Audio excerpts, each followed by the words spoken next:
I want to tell you, as a young artist, as a writer, as a filmmaker, as a comedian, as a sculptor, as a painter, as a poet, as a novelist, that regardless of what is out there, the fullness and the vastness of what's inside your brain and your heart and your psyche and your lived experience and all the agonies and all the ecstasies, those are the things that form you. Seek to be most truthful in what it is that you have to say about the world, and you will find that the world will show up truthfully for you as well. And I think that is the biggest award for any artist that puts their work out there.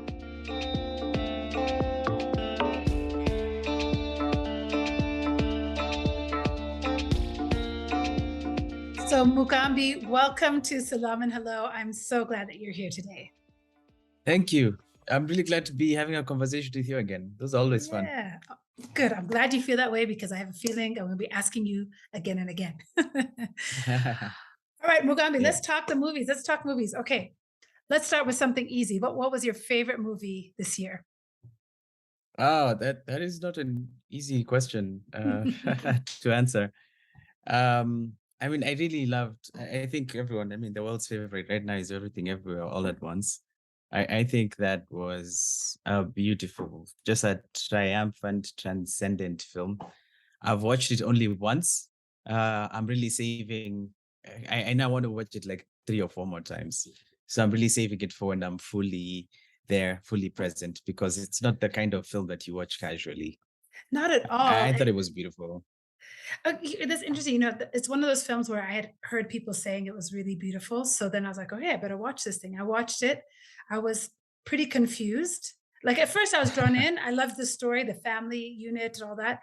Then it just kind of blew me away, but it is getting all kinds of attention.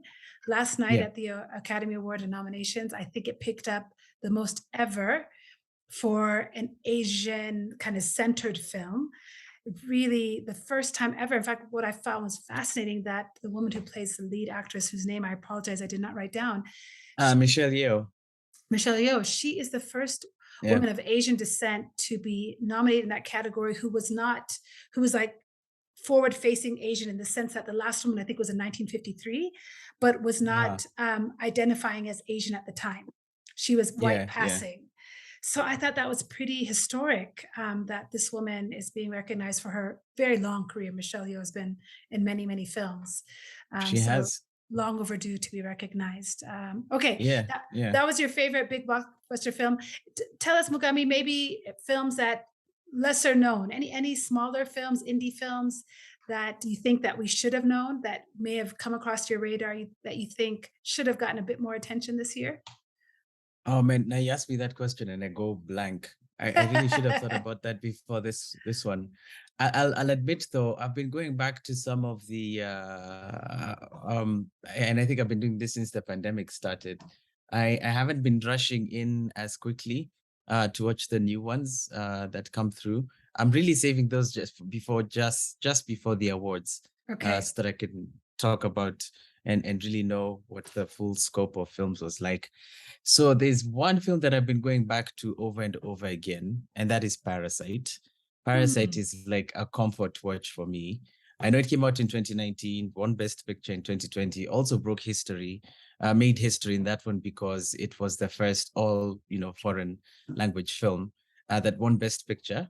It also won Best International Feature, which the Academy had just changed in name from Best Foreign Language Film. That's right. It used to be Best Foreign Language Film, then they switched it in 2020 to Best International Feature. They haven't changed the rules around it, which I think is a little bit redundant because it's still a foreign language film. The film has to be over 40 or over 50% non-English language, and if it isn't, then it doesn't qualify. So you could have a film that was shot in South Africa or in Kenya that would be entirely done in English, or would be done 30% or 20% in a language other than English, and wouldn't qualify simply because it's not a foreign language film, which begs the question if the Academy owns the English language or has dibs on it so much that anything that comes in that doesn't have a language that has a language that's English, but is from another country, does not qualify as an international feature. That aside, Parasite is a very good film, and it's the one that I keep going back to. Hmm. I liked Parasite Yeah, too. That's one of those movies that the twist is definitely worth the hype. You know, it's one of those movies that definitely was like, okay, okay, you're right, you're right. That was worth the watch. But let's bring the you said let's that aside, but let's bring the Academy back into the fold because let's talk about the sure. award nominations. It was a big year for Afrocentric films. You know, Wakanda Forever came out. I think all of us were waiting for that sequel to come out. We had The Woman Yeah, King, which was a kind of a first for Hollywood to have both a female centered cast doing an action film and that female cast was both black and centered in the African continent. I think that's a first, Mugambi.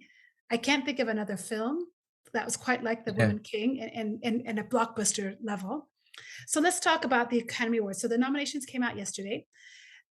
Woman King was completely snubbed, not a single nomination. Costuming, sound, directing for Gina Price Blythewood. hmm Nothing, hmm nothing hmm hmm for our lead actress, you know, who we yeah, all adore, Viola Davis. A ton of wonderful new actors who were in supporting roles, John Boyega. Nothing. So that's one thing. yeah, yeah, Wakanda yeah, Forever, on the other hand, had several really wonderful nods. A second nomination for their costume design.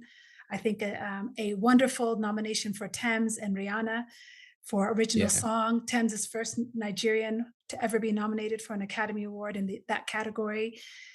Mm. So, listen, I want to ask you so many questions around this, but first, let me ask you: how valuable is an Academy Award nomination to African filmmakers? You know, it's a Western organization based in Hollywood, based in the West. Is it still holding that same, you know, weight for these films and for these filmmakers? I'll start by saying that I'm glad that we're having this conversation. I think that the evolution of the conversation around awards shows, particularly those that are based in America, has been very slow. I think we were probably 10, maybe even 20 years behind on the conversation, but it takes a hashtag like Oscars so white, and it takes the of actions of people within the system to start drawing attention to the fact that and I'll quote Bong Joon-ho, director of Parasite, on this, that the Oscars is largely a local awards ceremony. And you know, Mm. when he said that, we were like, "Whoa, okay, man." I mean, it's correct, and we never really saw it that way. And someone who was actually winning all of these awards, and coming from South Korea was like, you know, from the outside in, even if you guys are giving me all this love now, this is still very much a local award ceremony. Now, I'm not saying that they're completely invaluable, uh, valueless. I'm Sure. not saying that I mean, I was up at 4 in the morning. I remember it was at exactly 6 when Lupita won the Oscar. And I woke up the people in the house with my cheering Yes. because Yes. I was just so freaking excited that a Mhm. Kenyan had won an Oscar for, I believe it was 12 Years a actress Slave. in a leading role for Yeah. 12 Years a Slave, and it was for yeah, actress in a supporting role. And that felt really good. And we talked about it. When What made its way to the Oscars and we had Kenyans on the red carpet in front of the Staples Center, that made us really excited as well. Um, Kati, Nairobi Half Life, Supa Modo have all been official selections by Kenya for the Oscars in And the congratulations to you, Mugambi, thank you. for Thank you very being much. a key ambassador for us and our stories. Truly. No, I'm Thank you and very grateful. congratulations. Thank you so much. I will say the number of submissions every year has increases. I think at Nairobi Half Life we were among 90 plus other films. Now we would be among probably 110 plus other films. But it still matters that these films are seen on a global audience, global stage, and one that still has the glitz, it still has the glamour, it has the media attention, and it still has um the clout. If Right. I called myself Oscar nominated, then my rate card would go up, or I'd be sought a lot more. Of course. outside of these borders. So I'm not saying that they are entirely without value. I will say this, and I say this as much for the local industry. Awards can only do so much, and awards are part of robust scene where there's other things happening. If we're talking about a film industry, then awards just make up for just a little tiny bit. It's one night in a year when we look back on everything that has been done and set, um, and award those before the world and say that this is what good cinema ought to be. But there is the good cinema behind it, and I was disappointed as anyone else that Nope didn't have a stronger showing, that Woman King That's didn't have a right. stronger Yeah. showing. Yeah, I was quite disappointed by it. But, and this is where this is going to sound controversial, and this is just my own point of view, I did not think that they were amazing. That's just my Sure. personal point of view. I thought that they were groundbreaking films. I think that Jordan Peele is one of the most important filmmakers of our time right now. I wouldn't compare him to Spike Lee, but he is still taking the baton in terms of using film as an art form to comment on what's going on in the real world. And there's not a single film that doesn't include issues of race and Right. the struggles and all the complications around that. And I think film is a really, really good way to address all of those things. And in Nope, he even goes back in history and goes back to one of the very first bits of footage that was committed to film. And that was the loop, I think 12 frames long, of a black man riding on a horse. So, wow, one of the first people committed to film in the US was a black man on a horse, and then goes all the way to the, I don't know, 5 generations down the line and talks about them trying to film something just so that they can make a little bit of money. I think it's wonderful. It's good. Woman King takes uh, a tribe of people that were not known, that existed in actual history, and then has a screenwriter come and put together this story, has a black filmmaker do the directing, and then has as its lead uh, all of these beautiful black women, um, melanin popping, and they are tough and they are kicking ass left, right, Right. and center. And I think one of my favorite scenes in the film was not even the fighting, it was the dancing. Yeah, it's There's this beautiful. one particular scene where they are psyching up, and oh my god, I've not seen movement like that on cinema at all. I wish those shots were longer. Again, that's just my director view. um, but I wish a lot of these shots were longer. But it's important to have these films out there, and I think rather than start having our crosshairs on what is black film at award season, we need to be talking about where there's not enough of this film. Why don't we have a bigger pool Right. outside of Wakanda Forever and Woman King and Nope? There needs to be a bigger pool of black cinema from which we can now transfer all the way to the awards. So I think I want to unpack a few things that you've said. Maybe I'll work Sure. backwards from the last thing you said about the pool, because as I was looking, preparing for this interview and looking for the best African films from critics, or the best films from the continent that critics were putting forward from 2022, I was Yeah. struck by how many of them either I had not heard of and definitely had not seen. So then I was like, okay, Yes. great. I've got a great list of movies. Let me start looking, let me watch them. I started trying to Yes. look for them. I could not find a legal way to watch Yes. them online, right? I couldn't find a link where I could pay and rent it, or watch it at all for any of them. There was 10 on this one particular list I was looking for. Then, of course, you can go to Netflix and there's curated lists. Netflix has been on a charge to curate content from the continent. So in terms Mhm. of this pool of movies, I don't want to take necessarily issue with what you said, but in my mind, there seems to be a significant pool, right? We've got 54 countries on this continent, creatives left, right, and center making content.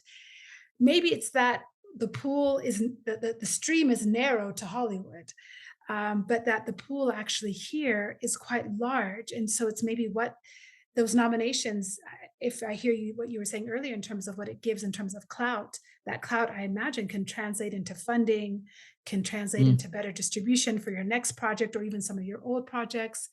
So Yeah. the ecosystem around filmmaking seems rather complex. So Yes. if you're looking at just what we have here in Nairobi and just what you can watch here on a Friday night or on a Thursday night Yeah. with your friends, our options are limited. And Yes. so Absolutely. to your point about the pool, is it is limited. Do you see that changing? Do you see a difference between when Lupita won her first Oscar, and I think that's been now several years ago, to Mm, now, or when Nairobi Half-Life came out 10 years ago to now, what yeah. that pool looks like? Are you seeing, is it getting better? Are you excited about, you know, the pipeline of stories that we're seeing on the continent? Wow. That's a really good question, Lily. I'm excited about yes, I am absolutely excited about it. The stories are there. The means to tell the stories are there. The will to tell the stories are there, and the storytellers are there. All of those are there. You have those, you bring those together. That's everything that you need, just to get the story done. But you bring up a very, very valid point when you talk about funding and distribution. I cannot tell this story without talking about when Kenya was celebrating what they were calling the Great Digital Migration, where TV, broadcast television, was moving entirely online. It was moving from analog, where you had to have an aerial at the top of your house, to digital, where you needed a set-top box, or you had like a smart TV, and then you Right. could, or a YouTube connection, you could everything. And we thought at that point that that means that we can make anything, and anything is going to be on air, and everything is going to be seen. But they were still approaching this with the same budgets and the same mindset that they could get to reach the same people. And this is not the 90s where 3 stations or 2 stations could reach masses. Now audiences are so fragmented. There's audiences everywhere, audiences for everything. Now, bringing that home to African filmmaking, audiences here are fragmented as well. We're not a monolith. So there's the people that like their dramas, the people that like their musicals or their horrors or their magical realism, the people who like their comedies or their romantic comedies. And there is still the need to put money behind these stories. And I'm not just talking about budgets for the filmmaking. I'm talking about the time and the space for the people to expand on these ideas. And once that has been made, and the film has been written, then we need the funding for the production, post-production, and then after that for good impact producing campaigns that will then enable these films to be seen around the world. I don't have to wait for an NBO Film Festival, for instance, to watch a film from Nigeria that I loved, that I saw last year, called Eyimofe. Just a beautiful, beautiful film. I would not have seen it any other way than the NBO Film Festival. Someone who's writing about African film, a white person in Variety or the Hollywood Reporter, knows more about African film than I do, because he has more access, because he can travel and he can go to all the festivals. I can't afford to do that. If I don't have a film within the festival circuit, I won't watch an air conditioner, for instance. So I And think Mugambi, that let me there's the need, ask first you. of all, people to see them. Yeah, go ahead. So Sorry. even festivals are limited, right? Because that's Yes. 200 people coming by invitation once a year, one off. So tell me, what's the limit, or what's the trade off for a filmmaker who may just want to have their movie on YouTube or Vimeo? What are you giving up in order to get your film to the public? The means for that film to be worth your while. Hmm. Because there's Because no you have there's no put in, investment. yes, these platforms that you have mentioned now are have very limited. I mean, I have to go through walls of advertising first of all, and the money will have to be split among many levels. I'll talk about Nairobi Half-Life, for instance. The payment for that, which isn't that big, is paid over the course of 3 years. So it's going to have to be 3 years quarterly payments. That means 12 payments, a small amount split into 12 payments that has to be distributed to the cast and the crew. It if that money got to me, I might go and buy credit. Maybe I'll buy some airtime to be on this call. It's not that much. Yeah. So that's the trade-off. That's the trade-off that it won't end up in a cinema. It's not going to end up on the distribution channels that Hollywood films will end up on. It won't make its money back. And so we are at a crossroads where we're like, do I want my film seen by lots of people, or do I want to make lots of money from it? And what I'm saying is that in my dream world, both of those things can coexist. I don't know Right. how. Yeah, but I think that there ought to be a nice middle ground where I get to have my stuff seen and I don't have to wait 10 years for Nairobi Half-Life to then be on On Netflix. Netflix, absolutely. No, it's interesting because I was reading that The Woman King far surpassed the monetary investment that it took to make it. That it was a surprise. And in some ways, even though if it got snubbed by the Oscars and it was just last night, so maybe in 2 weeks' time, there may be some more criticism of that. But they made way more money than they thought. And that is was very unusual and it was a surprise. And so in some ways that is a success, right? So now maybe when Yeah, Gina Prince Blythewood, who's a Black woman director, goes to make her next project, there's going to be more willingness to partner with her and invest in her next story yeah, because she has evidence now that she can make a blockbuster hit. Maybe not that's critical true. success, but she can make money at the blockbuster. And that Americans, at least, wanted to see a movie with an all Black female cast about the Dahomey Kingdom in Benin. I mean, which is kind of incredible. So if we take Absolutely. that narrative and we translate it to the continent, which is I really do want to focus on, Wakanda Forever broke records on the continent. It was the highest grossing film in Nigeria last year, in South Africa, in East Africa. It was the film that made the most money in all of those places. And it so there's still some relevance here, right? There's still a draw here. Um, as a director and a filmmaker and a writer and an actor, a person who has seen, all the levels of what it takes to put a film together, Yeah. and also understanding the local economy around filmmaking and somebody who has invested in local films and put out as a representative of Kenya to the Oscars several films. Is there room for both right now? Is there room for Wakanda Forever on our Friday shelves as well as Supermodo as well as Kati Kati? When Kati Kati, for example, came out, was it competing with these Hollywood films at our theaters on the weekends? And how did it do? Kati screened for a total of 2 weeks at the cinema, as did my directorial debut, Lusala. Now, Supermoto stayed on there a little bit longer. When its Oscar run began, it came back onto the screens and got seen by a lot of people. However, Supermoto was infinitely more popular in Europe than it was here. There was a school tour that was launched in 2 countries, I think Sweden and Poland, where hundreds of school children, as part of the official syllabus of their school as an extracurricular activity, got to see Supermoto. It then won the best European film for children because it was co-produced in Germany. Um, Katikati couldn't compete against the biggest films of that time. People would still see a Hollywood film and then see that there was a Kenyan film that they probably didn't hear of, didn't know it was a Kenyan film because it had a Swahili name, but probably would not want to take the risk to spend their ticket or concession money on a film that could be good or not, Mhm. measured against a Hollywood standard. Now, on to your question as to whether a film like The Woman King would make space for more African film to be seen. Yes, absolutely. I think there's something on the write-up that you sent to me. I can't remember what the wording of that was. And I think it was really beautiful, but it presents like an ideal, borderline mystical version of Africa. That's what both these films do. Wakanda Forever, I think, most predominantly presents this Africa that doesn't exist. It's fantasy. Right. It's a fairy tale. It's a superhero film, and I think there's space for that. And I think it does put the foot in the door for our expression, our dance, our music, our accents, our lingo, our streets, our dressing. All of that is good. That's wonderful. But I think we need to come back, for instance, 10 years from now and see that Wakanda Forever inspired all of these homegrown films from Africa to then be seen by people outside of the continent. And of course, most importantly, by people within the continent. And I'm talking about millions. Was it Hmm. seen in cinemas? Was it seen in social spaces? Was it seen in schools? Did it become part of the pop culture and the zeitgeist? Did we see gifts from them? Do we see people posting them on their Instagram stories and talking about, I got to watch this film?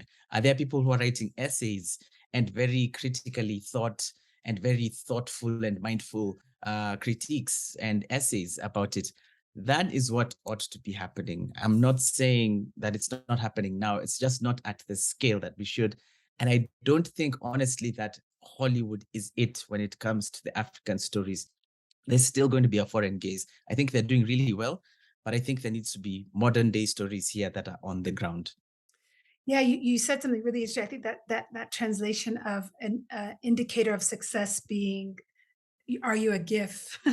Are you part of the pop culture reference? Is really interesting. Maybe that more than the Academy Award shows that you've Absolutely. translated, right? That your story has resonated with the teenagers in town, with the show of country, that it has now become part of the Absolutely. cultural reference of what happened in 2022. Oh, that was the year that we saw whatever film it was that came from the content that really resonated with us. I think that's a really powerful way to take back actually some of the Yes. power from Hollywood to say, that we will kind of be our own evidence of Yeah. what success can be. It reminds me of what Haile Gerima said. His classic film and extraordinary work Sankofa got to Netflix last year or 2021, and he got all this attention. He's an Ethiopian filmmaker who is very well known in the diaspora, very well appreciated, not always lauded where he should be. But when he was given an Yeah. award, he said, he was given an award by the Academy of Museum of Motion Pictures. And he said, this is an industry that I have no relationship with and no trust in. And similar to the director of Parasite, I think, to say this is a local awards ceremony and how important. And it kind of, I think, begs another question, Mugambi, is there a dual pressure then on African filmmakers, that you carry both a dual kind of burden of both having to create stories that are beautiful and entertaining, because that's what you are, you're storytellers, and you then have this representative role where you have to then kind of carry that story to the culture, to the people. um I don't know, do you ever feel Yeah. that as a Yeah. filmmaker Yeah. that you have to do the most? Yes. Absolutely. And I really wish that the responsibility wasn't on the filmmaker to then carry the film. I wish that, Right. once the film is submitted and it's completed, and I've done the last thing, we've done the color, we've done the sound, we have put in the credits, and now, congratulations, we have a film, we have our premiere, and my work is done. I just want my phone pinging, asking me where I'm going to go and speak or where I'm going to go and present about it. I think it's a really important question, Lily, because film is still seen, and I think we'll get it wrong in Kenya. I'll speak for Kenya. I don't know about the rest of Africa, but I think we'll continue getting it wrong if we look at film and measure it the way we do businesses on the stock exchange. That I'm putting Say in a more, little bit say of more. money. Yeah, Mm. I'm putting in a little bit of money, and then we make a product, and then the product comes out, and I want to make more from that product than I put in. We're very far away from that now. And And forget even art. If I was to make an invention right now, like that protected me, an invisible force field that protected me from bullets, but I needed $1 billion to put in. The first question would not be, okay, so how much money can we make if we mass produce these for people? No, it would be like, okay, what is the value of this invention that you have made, and how much money can we put around that? I wish more people asked what the value of stories were culturally, for instance. yes, yes. If a film like Lusala that deals with issues of mental illness, what is the value of that aside from the money in terms of the conversation starter that it is to people who would not have that conversation any other way? What is the value of a piece of literature from Wangari Maathai that needs to be seen by a lot of people in the face of the degradation of the environment that's going on now and the very visible effects of climate change? Is it still money? No, it's not. There is a lot of other ways that you can measure the cultural or the importance of a piece of art and have it seen by people and put the money behind it so that as many people can see it as possible and as many conversations can start. If my work was seen as being culturally relevant so much that let's put all the money and then let's start programs where these films can be seen, then I would have more, like yesterday, having a cab driver after he dropped me off at Unseen, Nairobi, turning behind and saying, "Are you the guy from Nairobi Half Life?" And I'm like, "Yeah, and thank you so much, man." And he says, "That film was amazing." And that film showed us in a way that I'd never seen before. There's a taxi driver telling me, I've had a street boy who was asking for money at the car window. And I told him, man, I don't have anything. Go away and then come back and say, you're the guy from Nairobi Half-Life, right? And I'm like, how did you watch that? And he said, I watched it at my auntie's place. Every so often when the streets get too difficult, I can go there. And she has films and I watch them there. I received pictures of people, mothers, friends of mine whose sons and daughters were tying shukas, like lesos, around their neck and running around like superheroes after seeing Modo. You can't put a price on that. You can't. That's not how it works. So I think people really need to be looking at what other value that art and film and art of all shapes and sizes has and contributes to the society other than money. Otherwise, we're still getting it wrong. Oh, if I was in a theater, I'd be giving you a standing ovation at this point. You're touching on something that Becky, one of my producers, and I have talked about the need for a national endowment for the arts or something in the continent that can just support art for art's sake to empower both new voices, marginalized voices, and the voices that have been there for a long time, just trying to get their voices out, and art for art's sake. Absolutely, Mugambi, just yes, bravo, amen. Yes, I just can't. There's nothing to add to what you said except that you're absolutely right. Talking about the pipeline and just this art for art's sake. You said something earlier about the white gaze, and I want to come back to that. I hope I don't make you too uncomfortable because I know and have friends who are producing and making movies and TV products everywhere. I know you're more of a movie guy. But we've seen this uptick, especially around Netflix. There's this real call for international content. So not just Africa, but around the world. You're seeing all kinds of content coming from literally everywhere. And on the one hand, it's tremendously exciting. I'm seeing films I would never have seen otherwise, right? To our earlier point of being able to actually see movies from Nigeria or Korea or anywhere across the world. And at the same time, there is something about the white gaze that seems to seep in at times, and you wonder kind of what gets green lighted, what gets there. There's been some recent films, I won't name all of them, that I've seen that have come from our beloved Kenya that I've just been like, how now? How now? Is this is really, and on the one hand, I'm recognizing places and I'm like, oh, I've been there. It's so cool to see, places you've been on the big screen. But you're just thinking, my guy, like, why is this? How did this one get on Netflix? In this critical space of both needing to get your film seen so you can do the next project, and maybe it is you do this one project so you can do the passion project that you have that is around these really deep issues. Otherwise, how do you balance that? The Netflix is calling and they need content and you can put it out there. And I know you've had to do both commercial work to pay the bills and then you have these beautiful projects like Supa Modo. So where's that nexus for you? And how do you make some of those calls? Maybe you can speak more from the personal rather than the theoretical. Yes. Thank you. Thank you for allowing me to speak about it from the personal, because I'm not sure I can speak for the entire industry, which is a good thing, which is a really good thing. I can't speak it. I can't speak for the affiliate productions who will put out click, bang, bang and distribute it entirely online on their own terms and not have to go through a Netflix and still make their money back. I can't speak for them. I can just say that, that worked for them. But in terms of what you're saying, I think it's completely, what you have said is absolutely correct. Let's look at more established, let's look at an industry that has existed for 100 years. I think at the time Parasite came out, cinema had been alive in South Korea for 100 years, a whole century of filmmaking tradition. We're not even 100 years old as a country, as a republic, as a democracy that is free from colonialism. I think what allow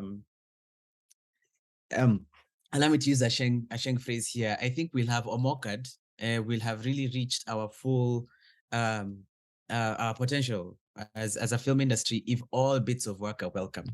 So there's the space for the more Hollywood glitzy that has that, that's that sheen, and everyone drives a Mercedes and they speak in phrases that I have never spoken of in my life.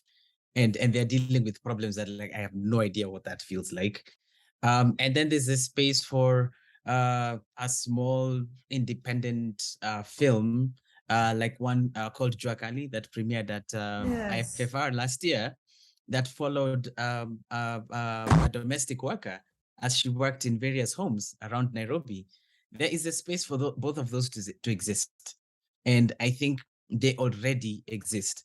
I think we will have reached a zenith as a viewing culture, not just for Kenya, um, but for Africa as well, if there is equal space for all of these pieces of work to be seen. And the person that is looking for the indie feature, the art house feature that breaks genres and blends things and shows Africa in a way that we've never seen before, can coexist with a disconnect too. I think it's fine. All of these films are welcome. They are fulfilling the work that they need to do. But as long as, and I'll go back to the previous thing, it still comes down to a money game. And to bring it even home, it comes down to an algorithm game. Then we who can't tickle the algorithm as well as other people can will not be seen. And that is an even playing ground, unfortunately. About 2 or 3 years ago, I decided it was actually when Ava DuVernay's Netflix series came out, When They See Us. When Yeah, that yeah, series came yeah, out, I watched the first episode and I could not watch yeah. any more. It's about I the I feel exonerated you. five, and I was like, I am Yeah. not going to watch any more Black people being victimized. This is not Mm, mm, entertainment to me.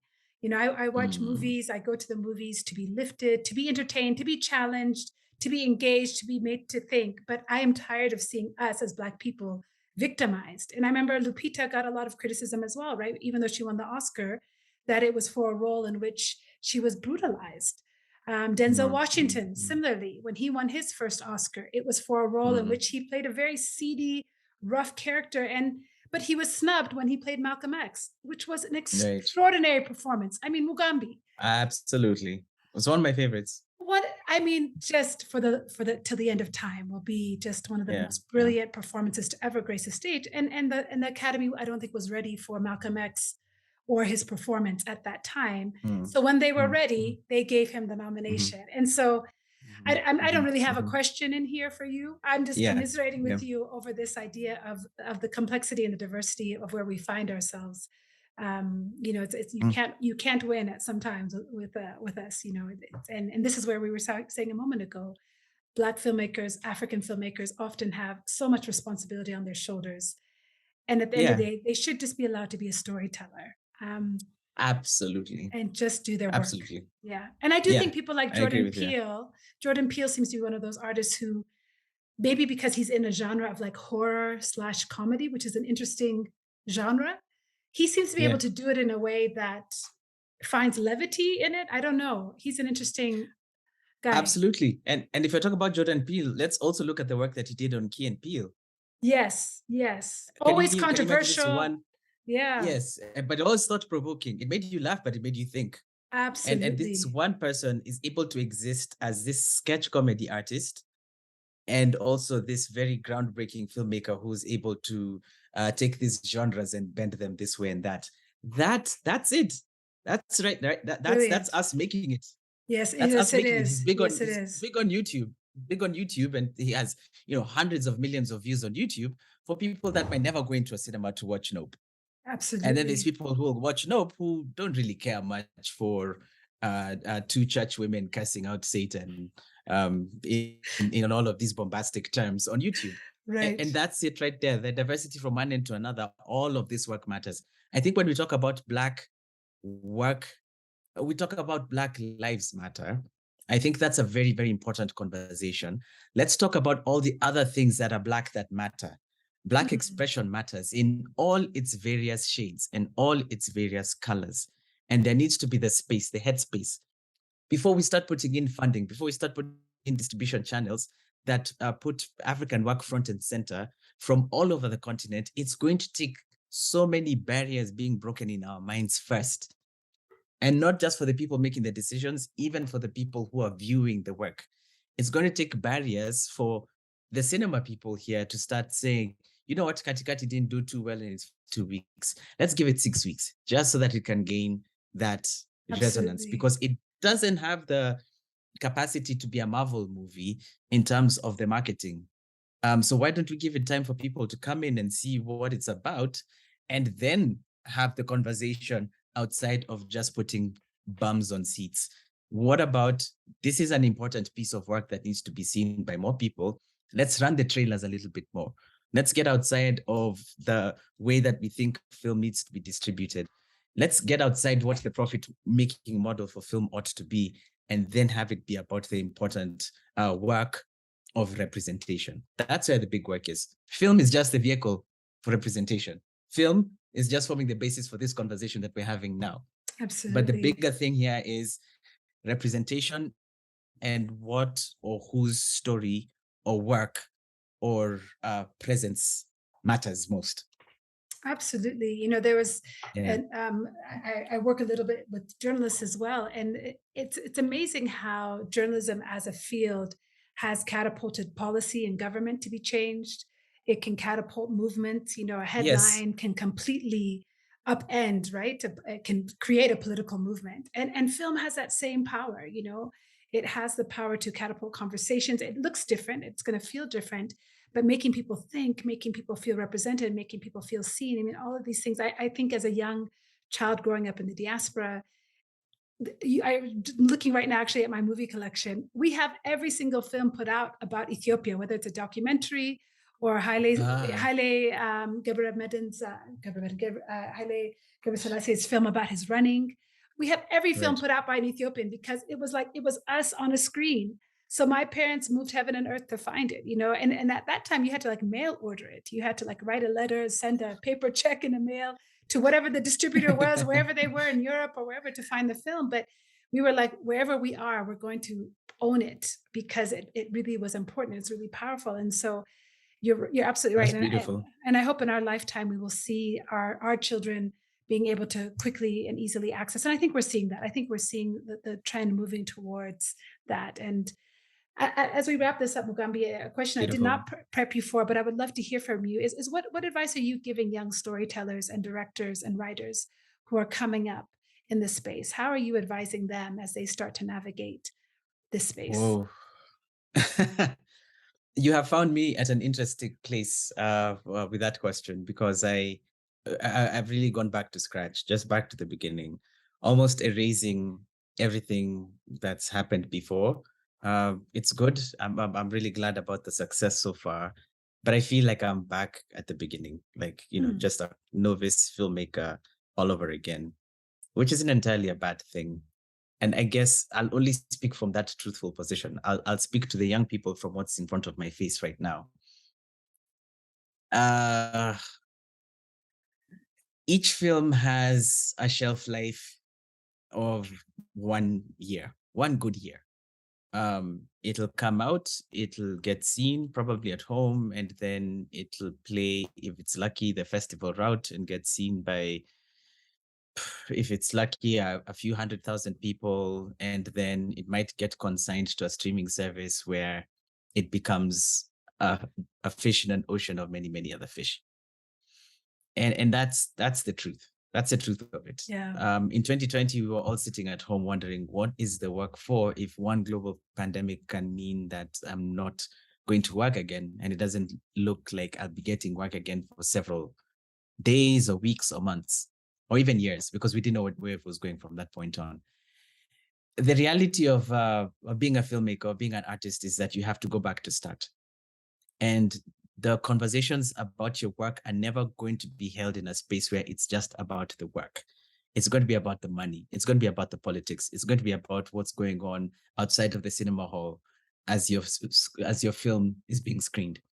It still comes down to the emotions, whatever it is that's on the top of people's minds at that point.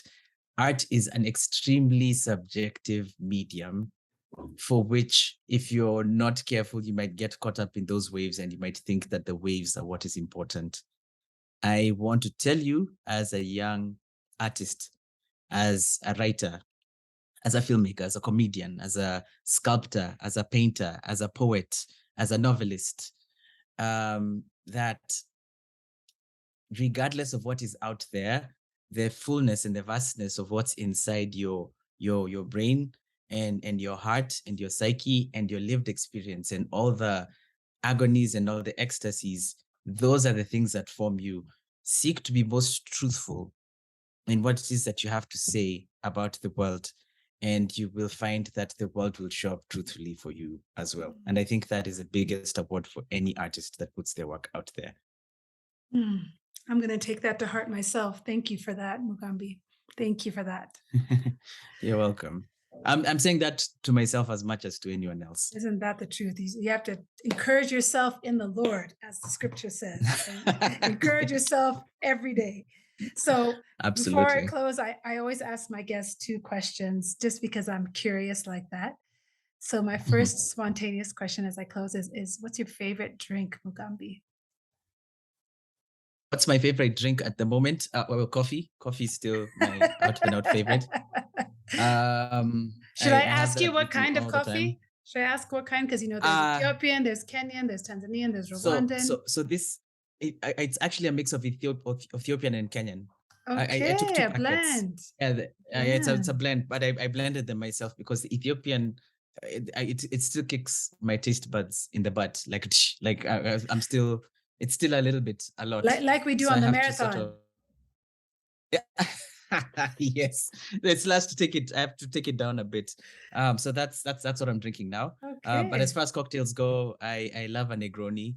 It's a very bitter Okay. drink. It also kicks your taste buds in the butt, but I really like it. Yeah, so that's what Okay. I'm enjoying. So Yeah. you stay with the black is beautiful kind of drinks. I like it. I like it. Okay. Yes. And Yes. then the last thing Yes. you know, salam and hello. We try and focus on joy and justice here. So tell me what's bringing you joy. The sun, golden hour. That Mm. that that time between about 5 p.m. and 6:30, where the sun is low on the horizon and everything is thrown in gold, and taking a very silent walk, whether it's with my dog or recently because I've been at my parents' house with my dad, just those quiet moments in the sun, and it being 7 p.m. and still having light outside, that is giving me more joy than you'd ever imagine. Oh, that's fantastic. Yeah. Mugambi, thank you for who you are. Thank you for your work, your stories. You're just every time I talk with you, I feel lifted. So thank you. Oh, I look forward to many more conversations and stories from me you too. in the future. The work you're doing is so important. I think you're an amazing individual. From the first time I heard you speaking in public during Data Sphere, thank you so much for the work that you Uh, do. Thank you for being so generous with your journey and for asking all the difficult questions. The mm, questions that you ask me have me being so introspective. And mm. I think it takes courage to be as introspective as you are and to ask all these Uh, questions. So thank you so much for the work that you do.